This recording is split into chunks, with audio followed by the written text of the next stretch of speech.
Hello everybody. Today I have a special video for you. This is going to be a video on Darklight Outlaws. So the new update has launched. There are a bunch of new stuff from the campaign, namely Outlaws, Wilds, and then just a bunch of other random stuff for some classes. So there's a bunch of dual class allies. And so there's a lot of this new stuff that has been very impactful. And so one of the new tribes that has gotten a lot of support is Outlaws, and they're very good. So I do kind of want to show that off today. Obviously, Aramia is a natural choice for any location deck, and that's what we're going to be running today, Darklight Citadel. The reason we run Darklight Citadel is because there are actually a lot of Outlaws that have activated abilities. So that makes Darklight Citadel actually really strong with Outlaws. So yeah, here you can see we're just gonna... I shuffled back the Northroad Thief here because I figure Northroad Thief is gonna be good in a priest matchup. Normally priests are a little bit slower. They aren't that aggressive, so I go ahead and shuffle back the Northroad Thief so I can draw into it later. Here I go Living Ice Wall because my plan right now is to summon the Outlaws Hideout. That is the key card for this strategy. And I summon it with Aramia's ability when I have 4 Shadow Energy. So I know I'm on 3 Shadow Energy, so I go ahead and stall for a turn with Living Ice Wall so I can summon Outlaws Hideout. And we'll pause and talk about this new card because it is totally new. Now, Outlaws Hideout is a 3-cost artifact. It's really good. When your deck is shuffled, you draw a card up to twice per turn. That's really strong, especially with Aramia, because when you search Outlaws Hideout, that's a shuffle. You seek it, then you shuffle your deck after you're done seeking it, and that's what triggers the Outlaws Hideout. So Aramia and Outlaws Hideout work really, really well together because you seek it and then you shuffle your deck because you searched through your deck. So we drew a card from that. Now, Outlaws Hideout does another thing, which is you can shuffle back an Outlaw ally on your field to renew 2 resources. So that's kind of the plan, right? You play Caravan Smuggler on turn 2, then you play Outlaws Hideout on turn 3, or in this case on turn 4. We shuffle back the Caravan Smuggler, and we have basically 6 resources to play with right now, instead of just the normal 4, and we get to draw a card for shuffling it back into the deck. So because I'm going to shuffle it back into the deck, I just don't care. I crash it into one of his allies, take out 2 health basically. Here we're just a resource short of Shadowbolt, which would have been really nice. So I just play Leash of Life here because we already hit our 2 draws for the turn. Our opponent actually is playing a pretty aggressive priest deck. You don't normally see Xana's come out of the gate swinging this strong usually. So I was pretty unprepared for this, I would say. I think this is a pretty scary board. That said, we're just going to continue with our game plan. We're going to use Distortion Harness. So Distortion Harness lets you seek a location. Now that is going to shuffle the deck because you seek something. So we drew a card from that. And then Caravan Smuggler shuffles a card in your hand into the deck, which lets you draw a card. So we drew twice from Outlaws Hideout that way. Now we're going to go ahead, renew 2 resources, and then Shadowbolt one of his allies away, which is going to just help deal with his board that is really strong here. So I guess regarding this deck, one of the things that makes it really strong is the consistency. You know, we were able to kind of adapt to this kind of new information that our opponent is playing a more aggressive style of deck and shuffle away all our dead draws and then draw into those Shadow Bolts. So that is one of the great strengths of this deck here. Here we lost Outlaws Hideout, and that is actually the way you counter this deck. You basically just want to destroy this artifact, and in our opponent's case, they used Focused Prayer to destroy the artifact. So now on this turn, I'm going to kind of show off exactly why we run Darklight Citadel and why I think it is worth running. So here we go play our location. Now our location readies, or it doesn't actually ready stuff. It gives all our allies with activated abilities haste, but they can't attack on the turn they're summoned. So now our Winthill Assailer has haste. That lets us use the ability target ally with cost 3 or less is killed. We were able to do that because it costs 2, but it costs 0 with Leash of Life. Now here's the second. This is what makes this combo so powerful. I'm going to actually be shuffling away the Winthill Assailer that I just used, and then that is going to clear our board, so that renews resources. And that's going to clear our board for Northroad Thief. And what Northroad Thief is going to do is it also has an ability. Its ability lets you pay 2 resources, shuffle an outlaw into your deck, then target an item and destroy it. Now, because it's adjacent to our hero, because we shuffled back the Winthill Assailer, it now costs 0. So we were able to use this Leash of Life twice in one single turn. Now, if we didn't draw into that, we could have played another new outlaw card called Skyra. Skyra costs 4 when you have shuffled your deck twice that turn. So it's a 4/6, it's a very strong ally, and what's even stronger about it is the fact that you can actually summon Dalton, and that readies Skyra. So that's just part of Skyra's ability there. Here, I don't actually shuffle anything back because I kind of want to, the thing is, you can shuffle back your Outlaws with Outlaws Hideout, but I don't think it's worth it to shuffle back a 5-cost ally, personally. In some cases, it is. So here, our Northroad Thief is on low health, so yes, we are going to just shuffle it back with Hideout, and yeah. So that way we can kill his Adlard and still have our board control. Now, the reason I don't use Winthill Assailer there, even though I wanted to, is because our opponent used the non-controller ability of the Wild's Darklight Citadel. It says that your opponent cannot activate their abilities for a turn. So that is a really strong effect, but it costs them 2 Shadow Energy.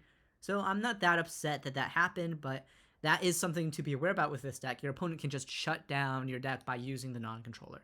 And we're just going to cover a way to get around that, but just so you know, that is why I couldn't activate the Assailer's ability there. And our opponent is going to use it one more time, just to deny us the ability to kill his Guardian of Eunaxio. So that really sucks, but we're going to, we draw into something that is our counter to the non-controller ability. So yes, the non-controller ability really sucks, it hurts us a lot, but our counter is Distortion Harness. We're going to go ahead and we're going to play Distortion Harness, and there's another really cool thing. So what Distortion Harness does, though, is it shuffles the active location back into the deck. So not only is this a draw for us, but it gets rid of the location. And what happens when you get rid of the location is all its continuous effects stop applying. So that's going to do 2 things for us. 3 things. We're going to get to draw a card, bring back the location into our hand, and it's going to let us use the ability of Winthill Assailer, even though our opponent paid 2 Shadow Energy to turn off all of our activated abilities. So we're going to use Winthill Assailer to kill his Guardian of Eunaxio. And now there's something else really cool. Because the location is no longer on the board, our allies can attack again, even the ones we gave haste. So it still has haste. I'm actually not totally sure if that is supposed to happen, because I think Dead Man's Breach works a little bit differently. But basically, as far as this update right now, the way it works is when you shuffle back the Darklight Citadel, your allies keep haste, and then they can't attack on the turn they were summoned, but when you shuffle it back, the location, you have haste still, but the can't attack clause stops working. So that lets us actually go ahead and attack with Dalton, even though we summoned it this turn. And so now we're going to shuffle it back into the deck. Dalton is another great ally to do that with. I could have summoned Skyra, but I decided to go for Pathfinder's Machete because against priests, you always have to worry about Tidal Wave. So we don't do that. Okay, actually, it didn't happen here because we already drew twice per turn, but whenever there's a shuffle effect like Banish, that will actually trigger your Hideout if you haven't drawn twice already. Okay. So here, we're just going to go ahead, summon our Winthill Assailer, use Hideout, shuffle back our Caravan Smuggler, and just see what we get. And then we're going to Distortion Harness. Now that's going to give our Winthill Assailer haste, essentially, but it lets us attack still. And now we can just go ahead and kill that Elizabeth Winterborn with Shadowbolt. So yeah, the counter to this deck is obviously just killing Hideout, but even when our opponent did that this game, it wasn't enough because we can just seek another one with Aramia. We can draw into it and play it again. And we're playing a 40 card deck. And in this 40 card deck, we have so many cards that shuffle the cards from our hand back into the deck, which just lets us draw more cards. So this is a very consistent deck, and your opponent would have to destroy the 4 hideouts in a row, essentially, to really have a good chance to beat it. Now, my opponent didn't tidal wave last turn, so I feel like our opponent doesn't have it. That's why I'm pretty okay summoning Skyra here and just summoning Dalton and just going full board, because I'm pretty sure our opponent would have tidal waved last turn if they had tidal wave. So that's why I'm going in and playing Skyra right now. And now I just have to hope they don't top deck tidal wave, because this is a great board to tidal wave. This is one thing to really be careful of. You cannot retreat an ally with Steadfast. Allies with Steadfast cannot leave play unless they're killed.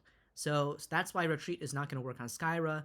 And actually, if you were wondering, Outlaws Hideout does not work on Skyra either, because that shuffles into the deck, and that would be leaving play. So here we're going to go ahead and do a kill turn. Yeah, so, our opponent has 19 health, which is a lot. But we have a very thin deck, and so we are able to draw into Dalton. And so the combo here is Skyra gets ready when you summon Dalton, and Dalton actually has an activated ability. You can pay 2 resources and give all your outlaws 1 attack. Now that works really, really well with Darklight Citadel, because you can summon Dalton for free, pay 2 resources, give everything 1 attack, and draw because of Hideout. So you're going to see that happen right now. We play Dalton for free, we use his ability, shuffle it back into the deck. We can do that because of Darklight Citadel, and then we're just going to keep drawing cards, try to draw back into Dalton. That was extremely lucky, but we have a very thin deck, so it's kind of expected to some extent. That's just going to let us wipe our opponent's board health down from 19 all the way to 0, and we could have done up to 23 damage that way. Okay, so that was one game, and that was a game where that went pretty well. Yeah, let's play this game. Now, this is an Outlaw versus Outlaw game where I actually lose to Amber. Now, one of the things about this deck is that we are on the slower side. There are some hands that you can start with that are a little bit more aggressive, but in general, this deck is kind of slow. We're just going to play Dalton on turn 2. It's just going to help us set up for Outlaws Hideout on turn 3. And so that's our plan here, basically. Drop the Hideout on turn 3. Dalton on its own is, kind of mediocre. So I'm happy to shuffle that back at a draw and then drop Leash of Life.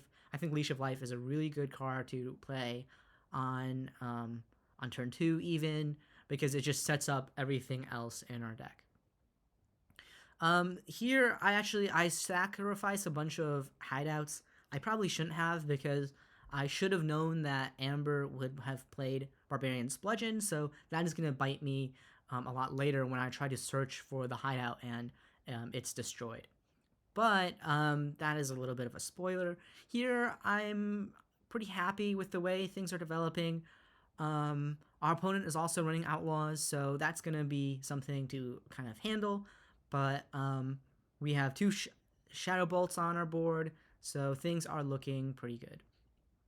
So here I'm going to go ahead and Shadowbolt, and that's going to let us actually use Aramia's ability. So we're going to use Aramia's ability, bring out Pathfinder's Machete. It comes on with 2 attack because we summoned the location, and that lets us kill the Dalton there. So, yeah, I think that was a fine play that seemed to work well. I think one thing that maybe I could have done better was try to keep the Distortion Harness's durability a little bit higher, because that is going to become really relevant once our opponent starts playing his own locations. So I know at this point that he's playing the Dead Man's Breach version because he's playing Pathfinder's Machete. I may have been better off not actually shuffling back the Shadowbolt, but I go ahead and do the Skyra play. That was also very lucky to summon the Dalton, but even if I didn't get that lucky draw, I would have probably still gone for the Skyra, because a 4/7 is just really hard to kill. Even when you have Dead Man's Breach, it's just got so much health that you really can't kill it that easily. So that's kind of why I go for this.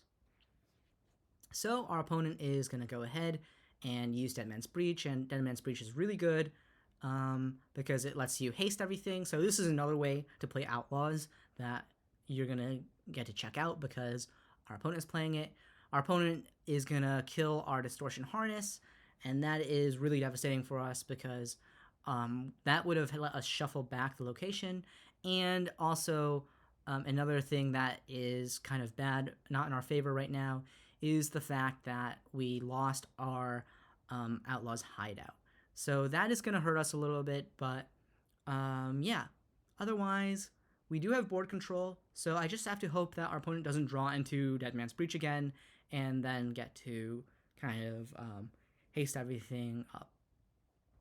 Now, Dead Man's Breach works very differently than Darklight Citadel because Dead Man's Breach gives you haste after the fact. One thing to know about this deck is if you play Darklight Citadel, you have to summon your allies after you play Darklight Citadel. You can't summon your allies and then play Darklight Citadel because it's not going to work. The Darklight Citadel, for whatever reason, it gives your allies haste innately, and so that's why you have to play the Citadel and then summon your guys. Whereas when you're playing Dead Man's Breach, you can summon your guys and then summon Dead Man's Breach, and it will retroactively give the allies haste. So, yeah, that really sucks that he drew into that. But, of course, when you're playing Outlaws, you can just, have Caravan Smuggler, shuffle back all your dead draws, and draw into what you need. So, that is what is happening here.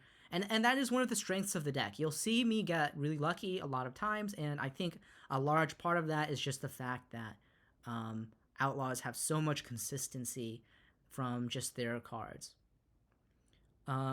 So now we get the Hideout back, which is a huge lifesaver because Hideout is our main source of draw, and it would really be bad to not have that. And missing it, even just for a couple turns, was actually really bad for us. Here, I don't summon an ally, just because I want to have the Caravan Smuggler for next turn. And I'm really glad our opponent doesn't have Bludgeon, but, yeah. Skyra is a 4/6 that we're going to have a hard time dealing with without a Shadowbolt. So we're basically, right now, digging through the deck, trying to draw into our Shadowbolt. And sadly, we just don't draw into our Shadowbolt, so we can't deal with this Skyra.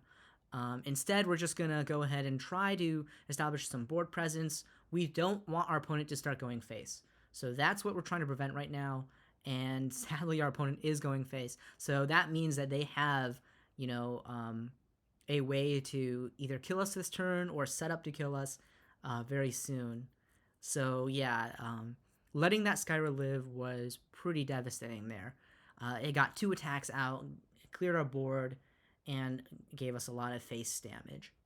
So yeah, not looking super great, but we're going to try and draw into our Shadowbolt one more time.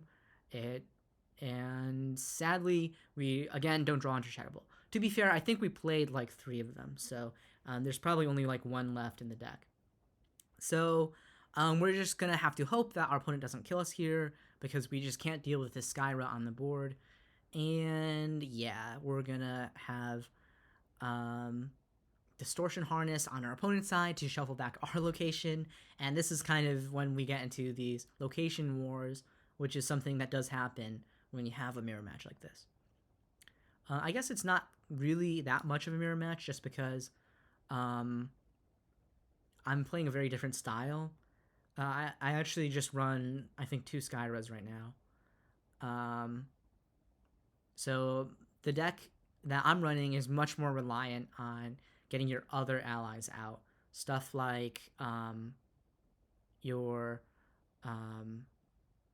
just your other stuff. So this was kind of like the last chance here, I think, to draw into the Shadowbolt. I finally draw into that Shadowbolt, but it is too late because I had to kind of go for the Northroad Thief play to kill the Pathfinder's Machete there.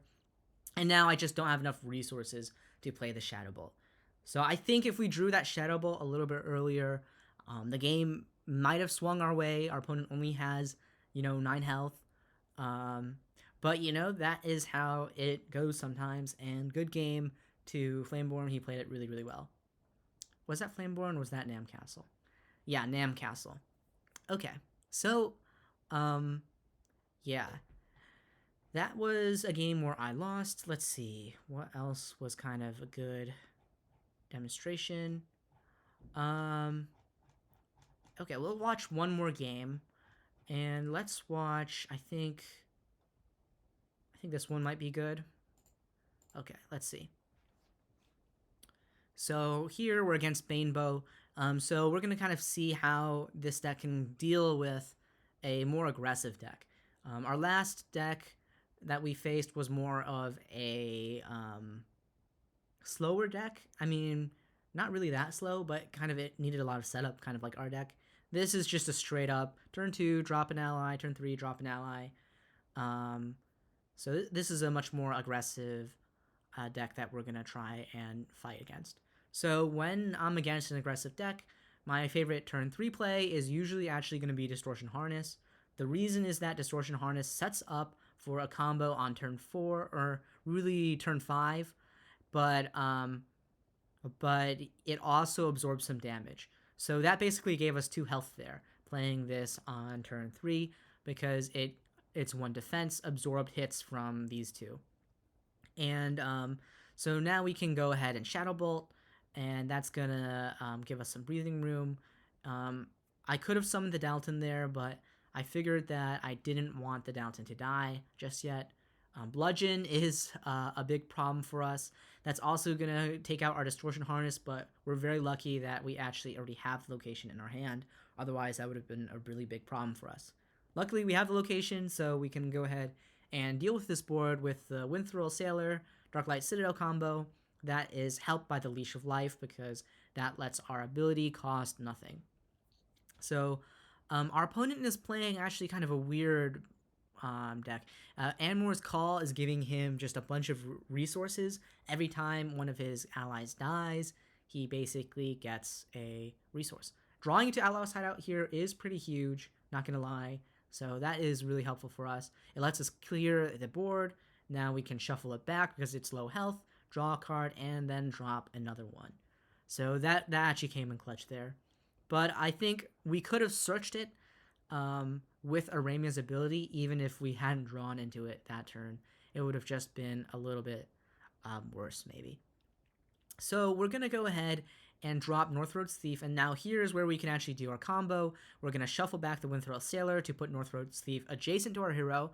That is going to reduce the cost of the activated ability by 2, and now we can use the activated ability for 0 cost and blow up his Soul Seeker. So that is one of the ways where this Outlaws Hideout kind of synergizes really well with Darklight Citadel and Leash of Life, where, yeah, you can pull off those really nice combos there. So here we're just going to draw into another Distortion Harness. That's just going to let us shuffle twice, basically. Shuffle once for Municipality, shuffle twice for the Distortion Harness. That lets us summon out our Skyra. And now we're just going to hope we draw into Dalton, and then that we can ready Skyra. And, of course, we draw into it because we're just really, really lucky today. So that's just going to put on so much pressure onto our opponent that this is just looking really scary and tough to come back from. Now, our opponent does have 8 resources, so we'll see how our opponent can maybe deal with this. Killer Bee there is a really nice combo card here, letting it go to the resources immediately. But yeah, we just had such a massive board, our opponent couldn't deal with everything. That's going to let us bring out this Darklight Citadel again, summon our Assailer, kill the Infernal Gargoyle without needing to deal 5 damage. And yeah, this is just one of the ways that this deck can really snowball and get out of control. And yeah, basically, this is kind of the deck at its best. I would say, yeah, anything that can destroy your artifacts is going to be kind of rough for you. And, but, you know, you have a lot of ways to kill an early rush because you have your Winthill Assailer that can kill anything 3 cost. You have your Shadowbolt, and you have another combo that I actually didn't kind of do in any of these replays, but you can drop a Caravan Smuggler and then drop Dalton on turn 2. So that can be a good way to combat a rush. Your opponent plays a turn 2 ally. You can do that. Now you have 2 allies on board, and it's unlikely for them to beat both of them. And it will also distract them from hitting your face. So this deck has a lot of good ways to handle an early rush. I think it has good payoff in the late game because you have your Skyras, you have your Darklight Citadels, Northroad Thieves, and you're shuffling back everything to the deck, so you can really one-turn kill your opponent with the Dalton combos. So you have a great late game plan, but you also can survive an early game rush. And that's why I think this deck is actually really, really strong. I do have some losses in my replays, so you can see I lost to basically an Amber that was also running Outlaws. This was a really close game against Atala there, and then another really close game against a Magia. But overall, this is a really powerful deck. You're gonna see some wins if you try this out. Your losses are gonna be pretty close probably, because usually you can combat a rush and your late game is so strong. And so that's kind of why I wanted to show off this video. I wouldn't actually be that surprised if something like this ended up in a tournament scenario, because the Outlaws are just so consistent. That's the real draw, I think. I mean, you're running a 40 card deck, but you also have stuff like Caravan Smuggler, and you can just always find what you need. So I feel like this deck with Hideout and Aramia is really strong because you're just always going to have something to do. I mean, worst case scenario, you brick, and then on turn 4, you just use Aramia to bring out the Hideout, draw a card, and just get everything rolling. So you have a very consistent deck here that, I think you should try out. If you have not tried out the Outlaws, they're a very cool deck. They're very thematic, and so that's that. That is the Outlaw deck. I guess in terms of card choices, you could probably run more Skyras if you want. I just didn't want to focus on Skyra because I wanted to focus more on the combo with Darklight Citadel, but I think if you were going to improve this deck, it might be to bump up Skyra a little bit. That's just gonna, because, when you get in your Skyra Dalton combo, that is just nuts. So that can be something you might want to look into, especially when you're playing Aramia. It's not hard to get your 2 shuffles. So Skyra is very good in this kind of deck. There's other cards that I think are good. So there's this that I was experimenting with earlier. Katrin is actually really, really strong. I just haven't figured out how to make her ability pay off. I had a couple games where I was able to get a Katrin to like 10 health or 12 health, but I just couldn't convert that into advantage because she only has 1 attack. So I think Katrin is really strong in this deck. It's just you need something to like boost, because if you're just boosting herself, you have like a wimpy 1 attack ally that's doing nothing, and your opponent can usually just ignore it. But this is a very strong card that was recently buffed because it can just repeatedly use its ability every single turn, and when it's adjacent to your hero with Leash of Life, you can do that for free. So that is a really, really strong ally. Another ally that I ended up taking out, even though it's really, really good, is Lilith of Orem. I made another video earlier using a Darklight Citadel Aramia that used Lilith of Orem, and it is very strong when you pull it off. Now, I guess I cut it because it's not an Outlaw, and that means it can't be shuffled back by Outlaws Hideout, and I think the consistency of that beats any kind of payout from Lilith. Lilith is just going to kind of almost, in a way, clog your board and make those hideout plays a lot harder, because you ideally want to be shuffling back the ally adjacent to your hero into the deck so that you can put the allies you want to activate their ability for next to your hero. Oh yeah, one more counter to this deck. This is actually why I lost to that Tala player, is Braxnorian Soldier is a big counter because it just completely counters the haste you're going to get from Darklight Citadel. So you might want something that can deal with something like Brax, just so you can actually play the game. And I think that's about it. I mean, this is probably the best Outlaw package. Maybe you might want to run some of the 3-cost Outlaws, but none of them really have great activated abilities, so or are great on summon abilities, which is why I'm not running them. But they can be okay because they still synergize with Outlaws Hideout. I just figured like my turn 3 is ideally going to be Hideout or Harness or Living Ice Wall. So we already have like 7 turn 3 plays. And, you know, worst case scenario, you could play a Leash of Life on turn 3. That's fine. Or a Tome of Knowledge or one of your 2-cost allies. So that's another reason why I didn't go in and put in some 3-cost allies. Even though I would say if you're looking for deck building advice, normally you want